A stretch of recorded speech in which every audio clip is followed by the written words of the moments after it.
Jokowi dimitoskan sebagai orang kecil, orang biasa, yang berjuang secara luar biasa untuk mencapai anak tangga politik yang tertinggi. Itulah mitosnya. Ketika dulu jadi gubernur di Jakarta, dia dianggap Tarzan masuk kota. Nggak paham Jakarta, datang dari satu kota kecil yang dibandingkan Jakarta nggak ada apa-apanya, termasuk dari sisi kompleksitas masalah yang harus dikelola pemimpinnya. Tapi kemudian orang percaya dia. Celakanya di Jakarta cuma 2 tahun lebih sedikit, tepatnya itu 2 tahun 5 hari. Itu waktu yang tidak cukup untuk membuat mitosnya sebagai gubernur Jakarta bisa kita pertemukan atau pertarungkan dengan realitasnya sebagai pemimpin. Dulu tidak ada yang pernah tahu apakah benar ijazah Jokowi adalah asli atau palsu. Dan sampai sekarang itu dibiarkan menjadi pertanyaan yang menggantung tanpa jawaban. Orang seperti Bang Refli tahu jawabannya, nanti ditanya saja. Asli atau palsu itu. Kata yang jual asli katanya. Nah jadi, dan salah satu isu menyangkut ijazah itu adalah yang sangat penting adalah yang tanda tangan adalah dekan yang pada waktu itu belum bertugas di UGM. Sikap terhadap Gibran seperti apa, hubungan Prabowo Gibran kayak apa, segala macam, itu mengerucutnya di 2027 April itu bisa kita nilai. Ini pasangan akan berlanjut, Gibran akan jadi penantang dan seterusnya.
Assalamualaikum warahmatullahi wabarakatuh. Alhamdulillah saya senang, saya bersyukur bisa hadir di sini di pertemuan keluarga besar PII Jakarta. Saya langsung masuk ke pokok soal saja. Kurang lebih saya diminta bicara tentang warisan Jokowi dan tantangan Prabowo, kira-kira begitu. Saya tidak tahu apakah 15 menit cukup untuk mengatakan itu, tetapi saya coba. Jadi saya akan bicara secara seksama dan dalam tempo yang sesingkat-singkatnya, kira-kira begitu. Yang pertama Jokowi dulu. Setiap pemimpin dinilai dari dua sisi. Ketika baru mulai bekerja, dia dinilai dari sisi mitosnya. Apa yang dipercaya orang, apa yang dititipkan orang sebagai amanah kepada dia. Dia menjadi mitos karena belum ada pembuktian. Dan mitos itu biasanya tidak bisa diverifikasi, tidak bisa dicari-cari pembuktian benar tidaknya. Kalau dalam penelitian itu jadi hipotesa, dugaan. Mitos adalah kebenaran yang kita duga. Ketika sudah bekerja, pemimpin itu berubah menjadi sesuatu yang bisa kita nilai. Maka kalau tadi bentuknya dugaan, setelah dia bekerja, jadilah dia kesimpulan. Untuk mudahnya, itulah yang kita sebut sebagai realitas. Jadi kalau Jokowi kita nilai sekarang, maka ada mitos, ada realitas. Nah, mungkin bab pertama ini dulu yang saya omongin, karena kita harus ngomong soal itu untuk bisa membaca Indonesia ke depan selepas Jokowi. Mitos pertama, Jokowi dimitoskan sebagai orang kecil, orang biasa, yang berjuang secara luar biasa untuk mencapai anak tangga politik yang tertinggi. Itulah mitosnya. Ketika dulu jadi gubernur di Jakarta, dia dianggap Tarzan masuk kota. Nggak paham Jakarta, datang dari satu kota kecil yang dibandingkan Jakarta nggak ada apa-apanya, termasuk dari sisi kompleksitas masalah yang harus dikelola pemimpinnya. Tapi kemudian orang percaya dia. Celakanya di Jakarta cuma 2 tahun lebih sedikit. Tepatnya itu 2 tahun 5 hari. Karena dilantik 15 Oktober tahun 2012 sebagai gubernur, dilantik jadi presiden 20 Oktober tahun 2014. Jadi persis 2 tahun 5 hari. Itu waktu yang tidak cukup untuk membuat mitosnya sebagai gubernur Jakarta bisa kita pertemukan atau pertarungkan dengan realitasnya sebagai pemimpin. 2 tahun di Jakarta, 1 tahun konsolidasi, 1 tahun mulai bekerja. Untunglah di situ ada waduk fluid, untunglah di situ ada penataan Tanah Abang, untunglah di situ ada kebiasaan Jokowi untuk turun kemana-mana, termasuk katanya ke gorong-gorong. Saya konsultannya waktu pilkada, jadi soal gorong-gorong saya nggak tanggung jawab. Oh iya, bukan sempat, saya setiap hari pakai kotak-kotak. Saya anggap dosa atau tidak tahu saya. Jadi lalu kemudian ketika jadi presiden 20 Oktober 2014, maka baru kita punya kesempatan untuk menimbang Jokowi dari sisi realitasnya secara layak. Ternyata persoalannya adalah dia benar orang kecil. Dia bukan anak menteng. Tidak datang dari keluarga bangsawan, tidak datang dari keluarga menteri dan pejabat tinggi di masa lalu, bukan anak atau cucu pahlawan, dan seterusnya. Di darahnya tidak ada orang besar, kurang lebih begitu, benar dalam soal itu. Tetapi yang keliru ternyata adalah pada anak kalimat berjuang dengan luar biasa untuk mencapai anak tangga politik yang tertinggi. Disitulah persoalannya. Dulu tidak ada yang pernah tahu apakah benar ijazah Jokowi adalah asli atau palsu. Dan sampai sekarang itu dibiarkan menjadi pertanyaan yang menggantung tanpa jawaban. Orang seperti Bang Refli tahu jawabannya, nanti ditanya saja. Asli atau palsu itu. Kata yang jual asli katanya. Nah jadi, dan salah satu isu menyangkut ijazah itu adalah yang sangat penting adalah yang tanda tangan adalah dekan yang pada waktu itu belum bertugas di UGM. Silahkan dicek jejak digitalnya, itulah salah satu persoalan sangat serius. Jadi ketika dilihat tanggal tanda tangannya, dekan Fakultas Kehutanan yang tanda tangan pada waktu itu belum menjadi dekan. Jadi ada kekeliruan rupanya sedikit, tapi sangat fatal. Ya ini saya kutip dari berita ya, saya bisa carikan beritanya. Lalu kemudian cara berjuang itu yang kemudian kita pertanyakan kan. Sebetulnya ketika 2014 menjadi presiden, dia bukan petahana. Dia tidak bisa menggerakkan polisi. Dia tidak bisa menggerakkan tentara. Dia tidak bisa menggerakkan intelijen. Dia harus berhadapan dengan orang yang menggunakan itu. Tetapi orang itu, Pak SBY, tidak menggunakan seperti dia gunakan ketika jadi presiden. Menurut saya disitulah poinnya.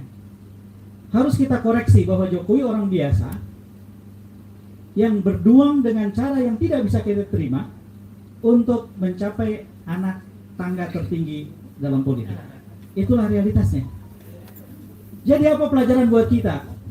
Benar kita harus sebarkan ke semua orang di Indonesia. Semua orang bisa jadi presiden. Semua orang berhak jadi pemimpin. Semua orang bisa memimpin negeri besar ini. Apapun latar belakang kita. Sekalipun kita orang biasa, yang di dalam darah kita tidak ada darah biru dalam tanda kutip, yang membuat kita sejak awal dimanjakan oleh fasilitas, berlimpah ruah dengan harta, punya akses pada kekuasaan sejak awal dan seterusnya. Tidak ada cerita begitu.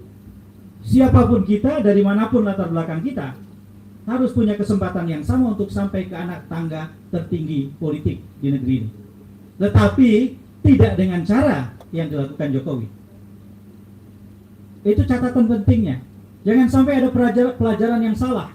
Siapapun orang biasa bisa jadi presiden dengan cara apapun, menghalalkan semua cara. Seperti yang dikatakan Bahlil dalam satu kesempatan di hadapan Golkar di satu tempat belum lama. Menangkan dengan cara apapun. Itu tidak bisa diterima itu. Asal jangan ketahuan katanya. Jadi menurut saya Mitosnya benar dia orang kecil, tetapi realitasnya cara dia berjuang untuk naik ke anak tangga politik tertinggi tidak layak kita contoh dan dijadikan model, dijadikan template, dijadikan benchmark atau apapun namanya buat semua orang kecil di Indonesia yang ingin naik ke tangga itu. 1, 2. Mitosnya dia pro rakyat. Dia merakyat. Memang kalau dilihat dari kesan perkenalan awal bisa begitu. Contoh, Jokowi adalah wali kota yang tidak mengambil gajinya. Lalu kemudian karena tidak mengambil gajinya dikapitalisasi bahwa betapa wali kota ini bekerja dengan ikhlas tanpa pamrih untuk rakyatnya, kan begitu. Banyak orang tidak tahu bahwa gaji tidak diambil, tapi tunjangan tetap diambil. Gaji wali kota pada waktu itu kalau tidak salah di atas 6 juta sedikit per bulan. 6,2 pada tahun itu. Tunjangannya hampir 300 juta per bulan.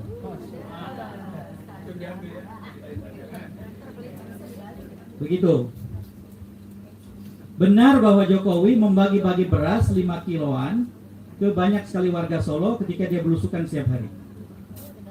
Jadi di mobilnya sering ada beras yang jumlahnya sudah dihitung pada saat sebelum berangkat. Lalu kemudian berdasarkan hitungan itulah dia akan membagi atau tidak membagi. Kalau satu hari dia ketemu rakyat Solo 30 orang, ternyata hanya 25 kantong beras 5 kg di bagasi mobilnya, maka 30 orang warga Solo itu adalah warga yang tidak beruntung. Karena tidak mungkin bagi beras, cuma ada 25. Tapi kalau kebetulan sampai di satu tempat ada 12 orang, maka itulah 12 yang beruntung karena akan dibagi beras jumlahnya melebihi jumlah yang hadir.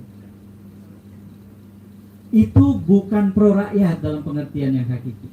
Jadi sebetulnya mitos merakyat dan pro rakyat itu harus dikoreksi dengan mau mendalami persoalan sampai ke akar persoalan yang dihadapi rakyat dan memecahkan di pokok soalnya itu.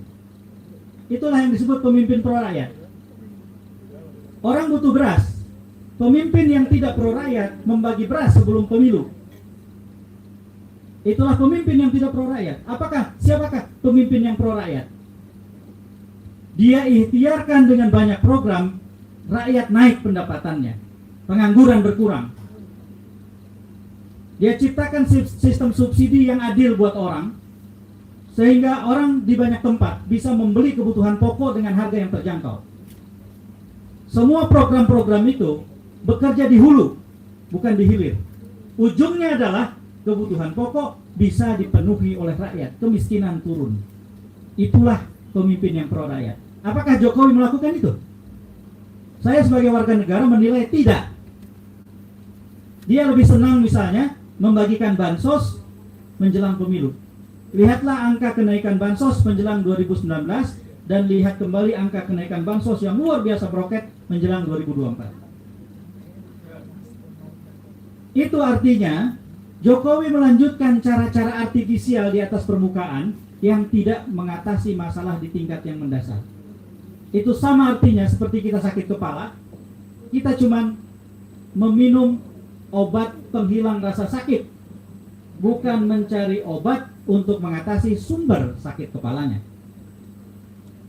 Apakah sakit kepala hilang? Iya, sejenak. Tetapi sumber sakit kepala itu boleh jadi diperparah oleh tumpukan kimiawi dari setiap obat anti sakit kepala yang kita minum bertahun-tahun, berbelas tahun, berpuluh tahun. Jadi sebetulnya bukan begitu pemimpin yang pro rakyat itu, bukan begitu pemimpin yang merakyat itu. Jadi mitos yang kedua pun patah. Jokowi merakyat, Jokowi pro rakyat. Realitasnya tidak. Yang ketiga, mitosnya pemimpin yang sederhana. Masih ingat barangkali di awal kepemimpinannya dulu 2014 beredar poster terutama digital, sepatunya apa, celananya apa, bajunya apa, dan seterusnya kan? Kalau orang mengenal secara permukaan dalam waktu yang sebentar, sangat boleh jadi akan berkesimpulan seperti itu. Karena memang dalam kenyataannya dia tidak peduli merek. Tetapi sebagai pemimpin, kita tidak bisa melihat kesederhanaan dari baju dan pakaian yang melekat pada dirinya. Bahwa kalau dia pakai sepatu merek lokal dan bukan merek luar negeri yang mahal, berarti dia sederhana. Bukan hanya itu. Kalau anaknya pergi naik pesawat jet pribadi, membawa pulang tanpa lewat bea cukai barang-barang mahal seperti yang tergambar dalam satu video. Kalau anak-anak dan istrinya menggunakan tas, menantunya menggunakan tas yang harganya luar biasa mahal, yang bisa untuk memberi makan siang sekian banyak orang sekian hari. Kalau anak-anaknya menggunakan jam tangan yang harganya ketika dicantumkan di Instagram, di YouTube, di internet ketika dibahas membuat kita terkejut. Dia bukan pemimpin yang sederhana. Dan dia sudah dihukum secara sosial sekarang kan. Pidatonya yang mengatakan melarang habis-habisan orang Indonesia untuk membeli produk luar negeri. Dan seterusnya itu disandingkan dengan kejadian-kejadian yang menimpa seluruh keluarganya. Jadi Jokowi bukan presiden yang sederhana. Ia presiden yang bergelimang dengan kemewahan. Mitos yang awal gugur oleh realitas yang kita temukan. Ya saya mengatakan ini tanpa tedeng aling-aling, mau diviralkan mau apa nggak peduli saya. Karena saya merasa sebagai warga negara saya punya kewajiban untuk mengatakan ini. Kalau ada pemimpin yang semacam itu, lalu kemudian kita menutupinya, sebetulnya kita bagian dari kebohongan dan manipulasi yang ia kerjakan. Bahwasanya hukum mengancam kita, intimidasi mengancam kita, itu soal lain. Itu soal lain. Karena kita tahu bahwa orang-orang ini termasuk yang sangat berkuasa tidak punya nomor WhatsApp malaikat Israel. Itu saja batasannya. Nggak bisa dia. Salah-salah bisa dia sendiri yang didatangi duluan nanti. Kan bahaya itu. Enggak. Jangan takut. Yang bikin mati bukan dia gitu loh. Dia tidak punya akses untuk memanggil Israel itu. Itu. Ngomongnya sembarangan gitu. Israel ambil dia. Nggak ada dia akses itu. Nggak ada dia. Jadi kenapa mesti takut? Lalu orang surga sih nggak apa-apa. Tapi kalau orang dalam sebelahnya itu gimana? Baik. Supaya singkat aja yang terakhir, mitosnya dia bersih. Nyatanya dia mengakhiri kepemimpinan sebagai bapak nepotisme Indonesia. Lihat sekarang apa yang terjadi. Beberapa ketua umum partai sudah semakin tidak membatasi diri lagi dalam soal itu kan. Ada yang anaknya langsung ketua fraksi, baru pertama kali masuk DPR. Konon anaknya yang lain akan jadi wamen. Menantunya sedang berjuang di satu kabupaten di Sumatera, dan seterusnya. Kalau kita daftarkan itu luar biasa. Waktu di podcast saya Keep Talking, saya ngomong tentang berapa persen anggota DPR RI yang terpilih yang ternyata ada mengait satu dengan yang lain dalam satu hubungan keluarga dengan banyak orang penting atau orang besar. Angkanya kan mencengangkan. Saya lupa, nanti saya cek lagi. Jadi waktu itu kita riset, saya minta tim riset meriset dan ketemulah angkanya. Nanti sebentar saya cari. Sebelum bubar insya Allah saya sudah sampaikan. Lalu selain itu bagaimana kolusi dan korupsi juga terfasilitasi dengan dahsyat. Mitosnya Jokowi anti korupsi dengan merekrut menteri yang di dalamnya ada pelibatan KPK untuk menilai kredibilitas menteri kan dulu kan? 2014, 2019 sebanyak mungkin menteri itu yang kemudian sebetulnya berindikasi koruptor itu masuk beramai-ramai ke dalam. Bahkan akhirnya itulah yang menandai satu gaya kepemimpinan Jokowi yang kemudian saya pakai jalan masuk untuk masuk ke soal Prabowo. Jadi berbicara tentang mitos dan realitas dari Jokowi sebetulnya hanya berbicara tentang sedikit saja dari warisan yang bisa kita bicarakan tentang Jokowi. Pembicaraan bisa sangat panjang. seperti misalnya warisan dalam bentuk kebijakan, problem-problem yang sangat serius di seputar infrastruktur, problem yang sangat serius di seputar IKN, problem yang sangat serius di seputar pertambangan, problem yang sangat serius di seputar misalnya saja penanganan masalah COVID kemarin dengan segala ininya ya. Jadi banyak sekali warisan-warisan Jokowi yang bisa kita geledah. Barangkali hal baik yang ia tinggalkan adalah bahwa di Indonesia sekarang ini orang harus percaya bahwa orang biasa itu bisa jadi presiden. Titik, itu saja. Sisanya yang lain rasanya tidak usah dicontoh lah, menurut saya. Jokowi bukan contoh yang baik pemimpin di Indonesia. Dan segala warisan yang lain akhirnya kemudian kalau dikaitkan dengan itu akhirnya menjadi harus kita kritisi secara serius. Infrastruktur memang harus diakui dalam volume. Itu tidak ada presidennya dalam 10 tahun orang bisa membangun segitu banyak. Tetapi kan itu harus disandingkan dengan berapa beban hutang dan kemungkinan ketergantungan kita pada pendonor berkaitan dengan volume itu. Maka volume beban tadi pun ya tentu saja menjadi persoalan sangat serius yang harus kita hitung, bukan sekedar wujud fisik. Apalagi beberapa proyek infrastruktur yang sudah jadi, kemungkinan besar dalam beberapa tahun ke depan itu akan satu persatu kan dijual ke luar negeri.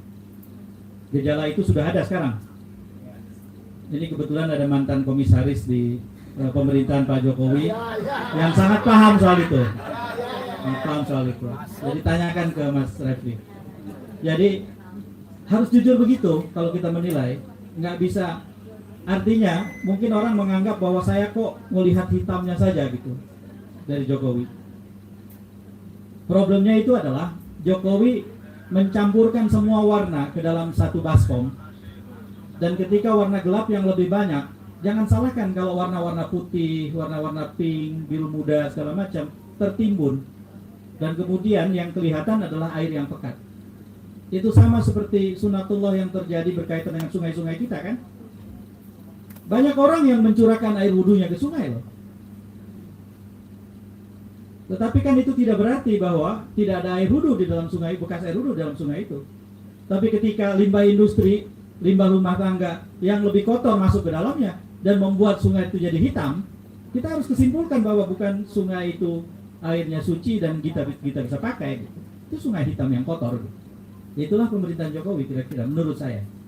10 tahun adalah musim kering sejarah di Indonesia dari sisi kepemimpinan. Di mata saya sebagai warga negara, saya bisa keliru. Dan ini tidak ada kaitan dengan tidak ditelepon, tidak diundang segala macam, tidak ada kaitan.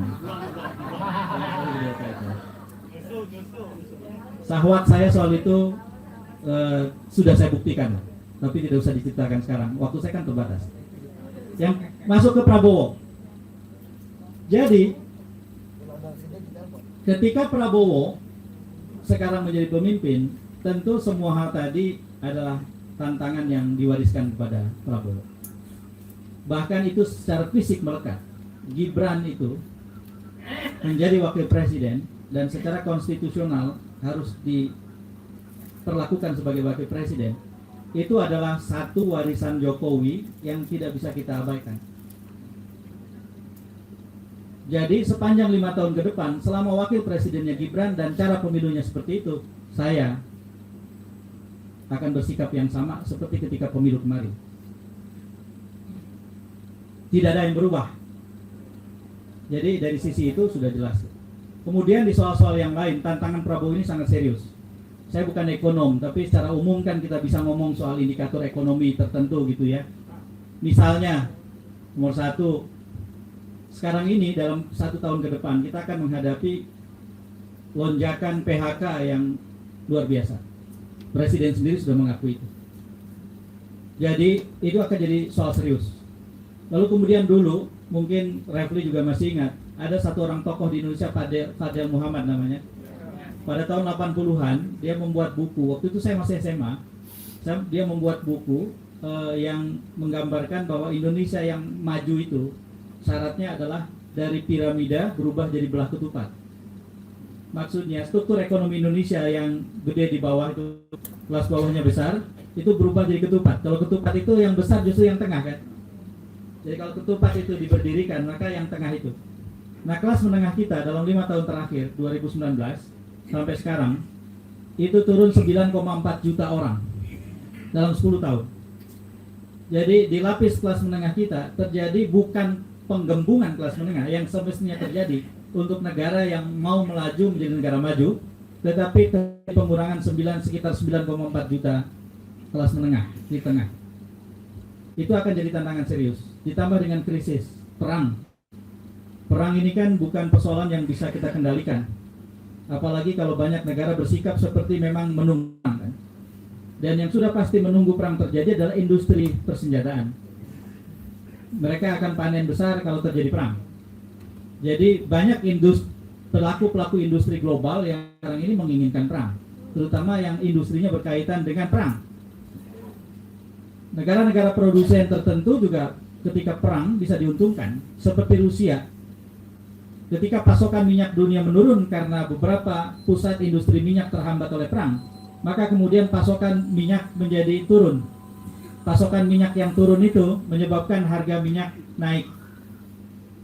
Maka mereka yang masih memiliki sumber cadangan minyak akan menjual dengan harga berlipat-lipat dari harga sebelumnya. Keuntungan mereka dapatkan. Negara-negara tertentu diuntungkan oleh perang. Jadi jangan berpikir perang dengan cara yang terlalu sederhana. Ekonomi politik perang itu lebih rumit dari itu. Jadi jangan berharap bahwa perang cepat selesai kalau kemudian banyak orang yang bekerja untuk memperpanjangnya. Rusia ketika berperang dengan Ukraina sangat berkepentingan memperpanjang perang karena Rusia diuntungkan secara energi.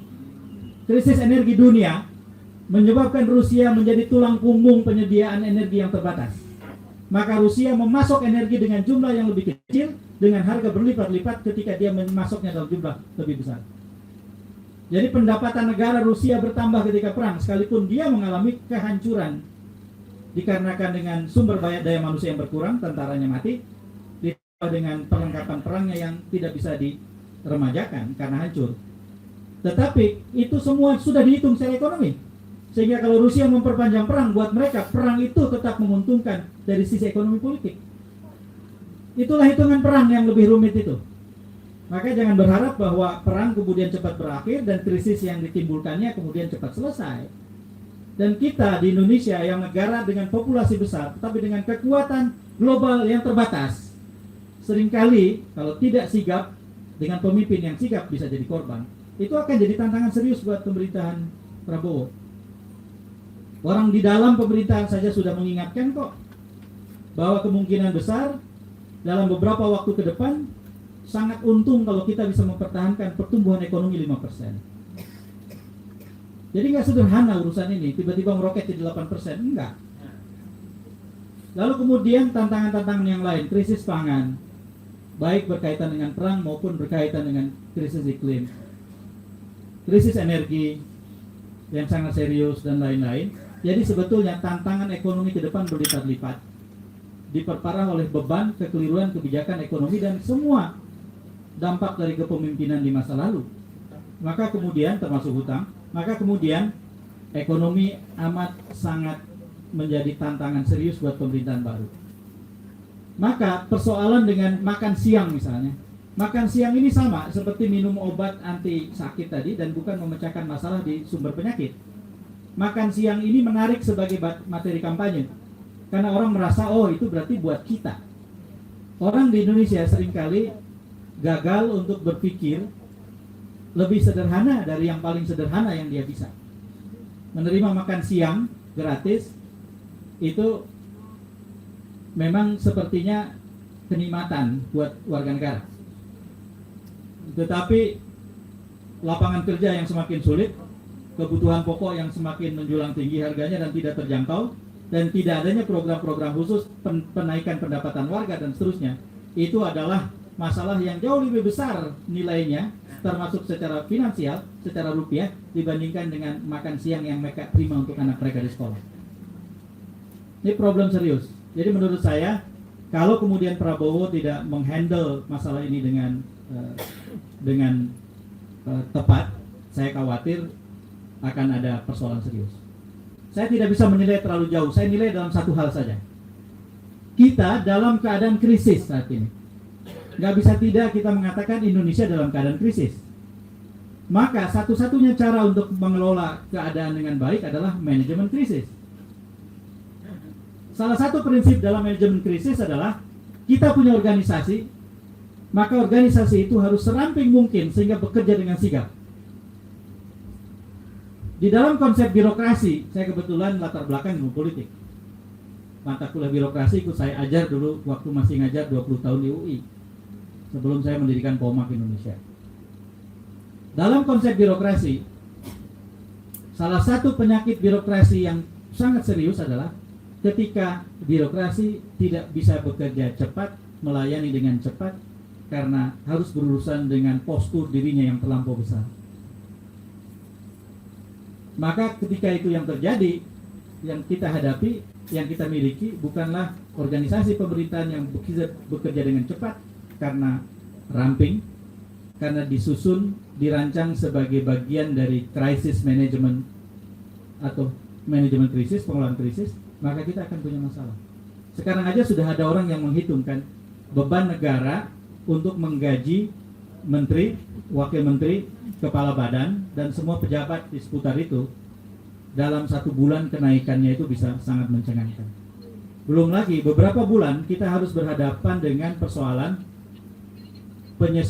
penyesuaian birokratis di dalam semua kementerian. Itu nggak sederhana. Dari menteri pendidikan yang sudah disatukan, dipecah menjadi pendidikan dasar, pendidikan tinggi, termasuk riset di dalamnya, dan kebudayaan. Maka kemudian itu akan jadi persoalan. Bahkan Kementerian Pariwisata, Ekonomi Kreatif, dan UKM, Koperasi dipecah-pecah. Banyak sekali kementerian dibuat, dan saya tahu Prabowo merasa bahwa dia harus jadi presiden yang kuat, termasuk kuat menghadapi mantan presiden. Maka dia harus menjadi ketua Dewan Pembina at large untuk semua partai. Sekarang ini semua partai sudah bergabung kan, kecuali barangkali yang tidak terlalu tegas PDIP. Kemudian Perindo, belum ada wakil Perindo kan. Sisanya yang lain termasuk partai-partai yang kecil itu ada. Ya ada beberapa partai lain yang tidak terakomodasi, tapi kan relatif kecil partainya. Seperti misalnya Umat, Partai Buruh, Nasdem yang besar ya. Tadi kan yang besar itu ada PDI Perjuangan, ada Nasdem. Perindo relatif besar karena 1,9 juta suara kan dia dapat. Itu relatif lumayan. Jadi maka Prabowo Subianto akan menjadi ketua Dewan Pembina at large untuk semua partai. Karena ketua umum partai semua ada di dalam kabinet. Dan ditaruh sebagai Menko-Menko kan. Bahkan ada Menko Pangan gitu kan. Ada Menko Kemasyarakatan, ada Menko Investasi gitu. Untuk mengakomodasi itu. Nah, maka kalau kita bedah itu dari sisi besaran ini bisa jadi sumber masalah daripada jalan keluar. Lalu kemudian dari sisi pertarungan, ini terakhir saya mau ngomong, Jokowi 20 Oktober itu kan tinggal sehari lagi ya. Besok Jokowi bukanlah pemilik kekuasaan tapi pemilik pengaruh. Itu yang berulang-ulang saya katakan di berbagai tempat. Maka berubahlah peta. Pemilik kekuasaan beralih ke Prabowo, pemilik Jokowi tinggal memiliki pengaruh. Pengaruh itu akan sakti mandraguna kalau bekerja untuk kepentingan banyak orang. Kalau ada kiai besar karena selalu mengabdi kepada umat, kepada halayak yang luas, dia punya pengaruh dan apapun yang dikatakannya didengar orang. Itulah yang disebut sebagai pengaruh yang sakti mandraguna tadi. Karena pengaruhnya dibaktikan untuk kepentingan banyak orang. Kekuasaan dibaktikan untuk banyak orang atau dibaktikan untuk keluarga seperti Jokowi lakukan, tetap sama-sama besarnya. Karena kekuasaan itu dilengkapi oleh apa yang disebut sebagai kewenangan, otoritas. Otoritas itu dibungkusnya oleh aturan, bahkan ke atas sampai konstitusi. Itulah yang membuat Gibran jadi wakil presiden, mau tidak mau, tolak atau tidak tolak, ya dialah wakil presiden.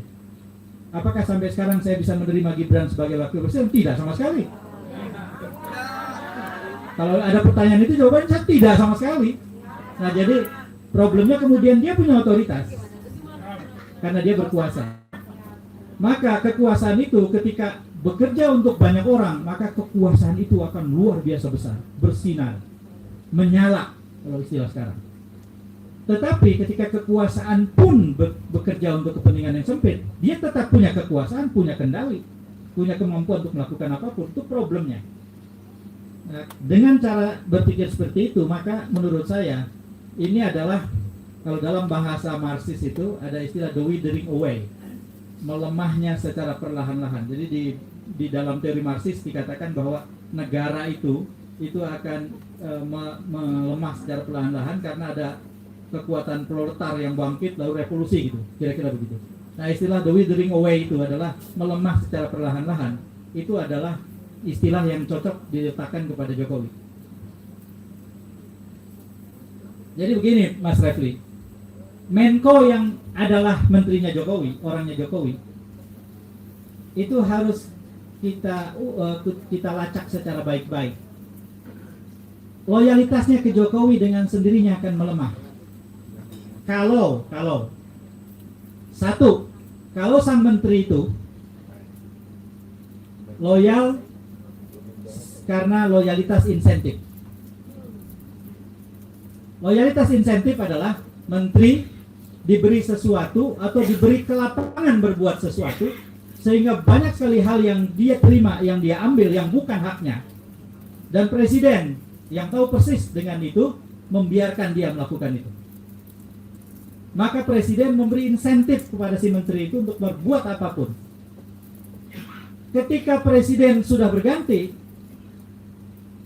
si menteri tahu persis bahwa insentif itu sudah tidak datang lagi dari Solo, tapi datang dari Hambalang atau Kertanegara.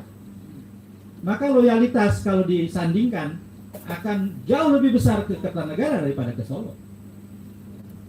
Tetapi ada loyalitas jenis yang kedua. Loyalitas ini adalah loyalitas karena diinjak, baik kaki maupun kepala, seperti Airlangga Hartarto. Itu Airlangga kan diinjaknya udah kepala kalau begitu caranya, diinjak kaki atau kepala. Ini adalah mereka yang diketahui bahkan dibiarkan secara permisif oleh presiden, oleh Jokowi, untuk berbuat salah dan mengumpulkan kesalahan,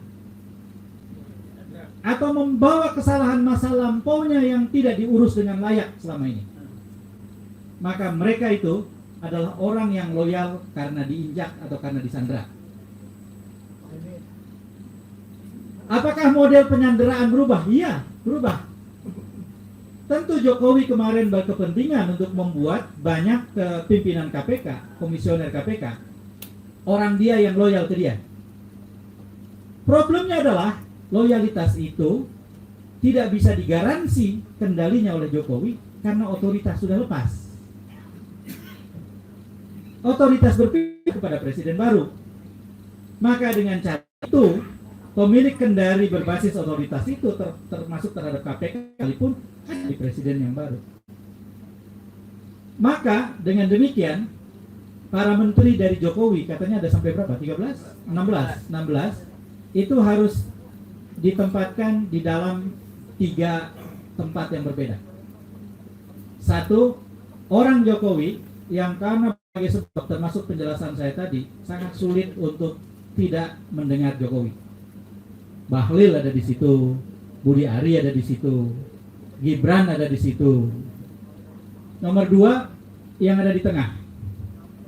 Yang ada di tengah yaitu yang sadar benar bahwa otoritas sudah tidak di Jokowi tapi pindah ke Prabowo, tetapi mereka tahu persis bahwa Jokowi memegang kartu mereka sangat banyak karena Jokowi membiarkan mereka untuk melakukan banyak sekali hal. Para menteri yang di masa sebelumnya termasuk orang Pak yang ada di kabinet Jokowi ada dalam kelompok itu. Tetapi ada orang seperti Sri Mulyani menurut saya yang justru berdarah-darah selama 10 tahun itu dengan mengorbankan kredibilitasnya. Sri Mulyani dulu kan kita kenal sebagai orang dengan kredibilitas yang luar biasa, kita hormat gitu. Tapi kemudian 10 tahun itu membuat kita bertanya-tanya apa yang terjadi dengan Sri Mulyani kan? Orang seperti Sri Mulyani, saya tahu bahwa tidak punya neraca yang terlalu jomplang dengan Jokowi. Dia lebih banyak menyelamatkan Jokowi daripada berbuat sesuatu yang membuat Jokowi merasa dia berhutang budi banyak kepada Sri Mulyani berunding banyak kepada Jokowi. Nah, itu kelompok 3 itu.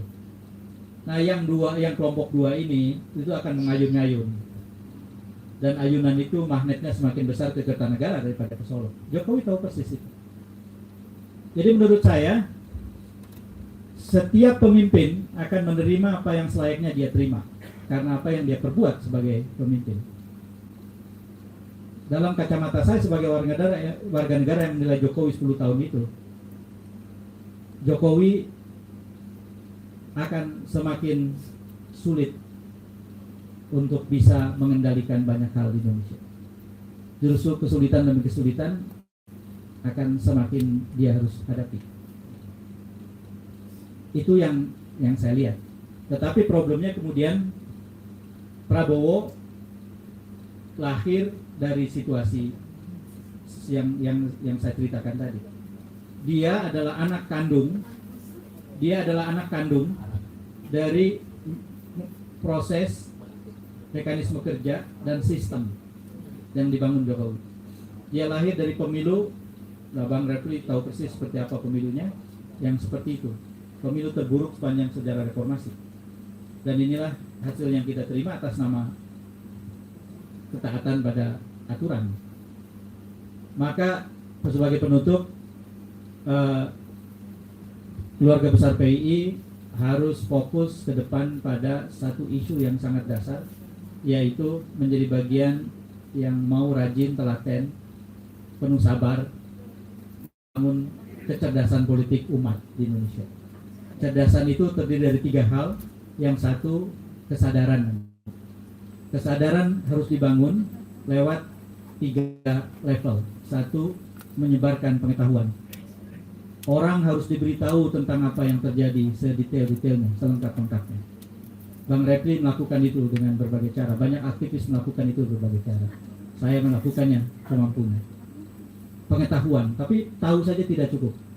Kita harus punya rakyat, umat yang punya empati. Empati itu harus dibangun.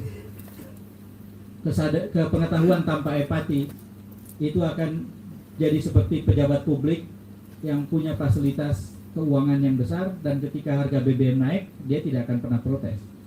Karena setinggi apapun harga BBM, dia tetap mampu membelinya. Tapi ketika yang bersangkutan punya empati, dia akan memperjuangkan kebijakan yang salah harus diluruskan. Karena apa? Dia punya empati sama korban kebijakan yang salah. Jadi yang kedua, empati. Yang ketiga adalah kehendak untuk berbuat, berpartisipasi. Dalam bahasa zaman sekarangnya aktivasi. Jadi kesadaran itu adalah membangun pengetahuan, meluaskan empati, mendorong orang untuk mengaktifasi diri. Kalau umat bergerak dengan 3 level ini, maka kita sebut bahwa umat punya kesadaran politik. Yang kedua, kekuatan. Kekuatan ini levelnya ada 4. Kuatkan diri sendiri dulu. Kalau tahu benar, katakan yang benar dengan segala resikonya. Kalau kemudian kita takut sama resiko, kita menyesuaikan diri sama orang banyak, akhirnya kita membela yang tidak benar, artinya dari sisi kekuatan saja dia sudah lemah. Dia harus merasa bahwa dirinya saja berbuat, kalau dia benar harus dia perbuat, sekalipun orang lain tidak mengikutinya, dan dia tiba-tiba sendirian kesepian. Itu adalah kekuatan yang modal yang paling kecil, sendiri, membangun kekuatan diri sendiri. Yang kedua baru, diri sendiri tidak pernah cukup dalam berpolitik, harus ada kelompok, orang di sekeliling kita yang bisa bekerja bersama-sama. Tetapi berkelompok saja seringkali tidak cukup. Salah satu bentuk kelompok itu komunitas, yang tidak jelas pemimpinnya dan seterusnya karena cair, kolektif, komunal, komunitas, itu kelompok namanya. Maka di level ketiga dalam politik, kita harus mau rajin-rajin berorganisasi. Organisasi itu adalah kelompok yang punya struktur hierarki dan terbagi kewenangan di dalamnya. Itu organisasi. Tapi level yang tertinggi yang keempat dalam berpolitik itu adalah membangun jejaring. Keluarga besar PII itu jejaring. Jangan dihentikan sebagai organisasi. Karena saya tahu persis bahwa setiap alumni PII itu punya jejaring masing-masing di berbagai tempat. Oh ya, saya jadi ingat ada salam entah buat siapa di sini, karena ini salam harus saya sampaikan, dari Indah Dahlan, putrinya Pak Dahlan, yang bersama-sama dengan Kang Utomo Dananjaya dulu. Nah, itu ikut membangun masa-masa awal PII. Tadi kebetulan saya teleponan di jalan, saya ditanya mau kemana? Saya mau ke acara KBPI. Aduh, saya jadi ingat ayah saya almarhum katanya. Salam buat siapapun yang kenal katanya. Bekasi. Ya. Haji Dahlan Bekasi. Jadi saya jadi ingat. Kembali ke soal tadi, PII jangan dibiarkan berhenti jadi organisasi. KBPI harus jadi jejaring. Karena setiap orang yang ada di KBPI sebetulnya punya basis sosial masing-masing, punya jejaring masing-masing. Manfaatkan itu, lipat gandakan itu, optimalkan itu. Politisasi. Apa yang dimaksud politisasi? Jadikan semua jejaring itu untuk membangun kesadaran seperti yang tadi saya katakan. Untuk menggerakkan orang supaya kuat diri sendiri, berkelompok di mana-mana, membangun komunitas, membangun organisasi, dan memperkuat jejaring, memperluas terus jejaring. Dan yang terakhir itu, yang disebut dengan kecerdasan politik adalah merebut kesempatan. Jadi membentuk kesadaran, membangun kekuatan, merebut kesempatan. Merebut kesempatan ada dua caranya. Cara yang pertama adalah merebut kekuasaan. Jangan pernah haramkan merebut kekuasaan. Dengan caranya kita sudah merebut kekuasaan sebetulnya. Ketika saya kemarin mengatakan saya tidak punya kepentingan memenangkan Anies, saya tidak punya kepentingan memenangkan Ganjar. Kepentingan saya adalah mengalahkan Joko Widodo. Itu kan cara setiap orang yang berbeda-beda untuk bisa berkiprah dalam satu pertarungan kan. Kita ingin merebut kekuasaan. Tapi bukan hanya itu. Yang pertama merebut kekuasaan, yang kedua tidak pernah tertidur, terus terjaga, mengawasi, melawan setiap tindakan yang mencederai atau membunuh hak kita yang dilakukan oleh kekuasaan. Itulah yang disebut merebut kesempatan. Jadi setelah pemilu, keluarga besar PII harus menjadi jejaring penagih janji yang mencatat janji pejabat publik, menagih terus tanpa pernah berhenti, dan memberi sanksi sosial atau politik yang bisa mampu kita berikan kepada mereka yang tidak memenuhi janjinya. Nah, kurang lebih itulah yang bisa saya sampaikan. Jauh melebihi waktu yang ditentukan, nggak apa-apa. Saya dari tadi nunggu aja ditegur sama moderator. Terima kasih. Wallahul muwaffiq ila aqwamit thoriq. Assalamualaikum warahmatullahi wabarakatuh. Saya lebih baik menutup dengan membayangkan 5 tahun ke depan aja ya, lebih pendek. Jadi 5 tahun ke depan ini saya bayangkan akan terdiri dari pertama dari 20 Oktober sampai 20 April, itu 6 bulan. 6 bulan pertama itu adalah masa krusial karena periode formatif pemerintahan Prabowo. Apa yang disebut membersihkan semua bekas-bekas yang kalau dibuka akan mengancam, itu jendela waktunya 6 bulan itu. Lalu kemudian menilai kinerja menteri dan punya alasan untuk melakukan reshuffle, itu juga 6 bulan.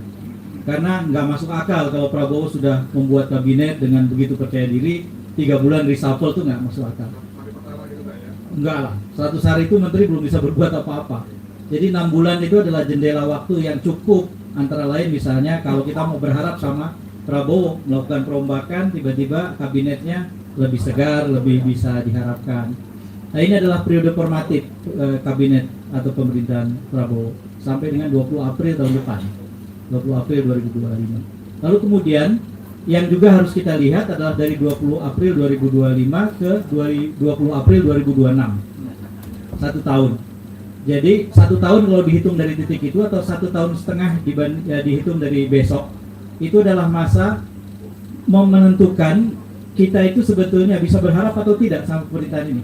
1,5 tahun itu waktu yang sudah sangat cukup dan adil untuk penilai. Jadi ya seperti misalnya apakah hubungan dengan partai terpelihara dengan cukup sehat atau justru menimbulkan problem-problem yang serupa dengan yang kemarin ada. Apakah memang apa yang diharapkan oleh Refli Harun bahwa ini orang kuat yang baik gitu ya, itu bisa kita lihat kecenderungannya yaitu dalam jendela waktu itu. Jadi menurut hemat saya 20 Oktober 2024 sampai dengan 20 April 2026, 1,5 tahun kemudian, itu adalah masa kita memberi waktu kepada pemimpin baru dan pemerintahan. Pada titik itulah kita harus bersikap seperti apa yang bisa kita simpulkan. Maka sisanya 20 April 2026 sampai dengan 20 April 2027 itu adalah 1 tahun di mana kita memulai menyikapi pemerintahan itu setelah 1,5 tahun memberi kesempatan. Kenapa saya sampaikan 20 April 2027? Karena pemilu berikutnya sudah bertalu-talu itu dendamnya. 2 tahunnya. Ya, jadi katakanlah pemilu akan kembali dilakukan pada bulan Februari Ya. 2029, artinya kan sudah 2 tahun kurang tuh, 20 April 2027 ini. Ya. Dan waktu 2 tahun biasanya adalah waktu untuk menyiapkan pemilu berikutnya. Ya. Sikap terhadap Gibran seperti apa, hubungan Prabowo Gibran kayak apa, segala macam, itu mengerucutnya di 2027 April itu bisa kita nilai. Ini pasangan akan berlanjut, Gibran akan jadi penantang dan seterusnya. Kira-kira itulah kerangka waktu yang bisa kita pakai. Terima kasih. Terima kasih. Assalamualaikum warahmatullahi wabarakatuh.